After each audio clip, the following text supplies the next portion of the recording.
বাংলাদেশের মাল এখানে এনে বেচবে না। এই মাথা এরকম দেবো। আসো দিবানি ভালো আসো বাবা। তো দেখুন বন্ধুরা, বাংলাদেশি মাছ টোটালেই চলছে না, বাংলাদেশি কোনো মাছ বিক্রিও করতে চাইছে না এবং ক্রেতারাও কিনতে চাইছে না। স্যার একটু কথা বলবো?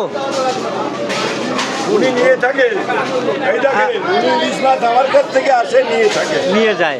ভালো মাছ পাই। বাজারে তো বাংলার পদ্মা আছে, নিচ্ছেন না কেন? পদ্মা কিনবে কি করছি পদ্মা। তো দেখুন বন্ধুরা, বাংলাদেশি মাছ খাওয়ার ইচ্ছে নেই। এই ইচ্ছে নেই কেন, এই কারণগুলোই আজকে আমরা জানার চেষ্টা করব। ওই যে বাংলা 2200-1800 টাকা 2000 টাকা কয়জনে খায়, ওর থেকে আমাকে এখানকার রাজদিঘি মাছ সব থেকে ভালো বাবা। এই যে পেট থেকে খাইয়ে মনে খুশি করে ভালো মাছ ভালো বলে।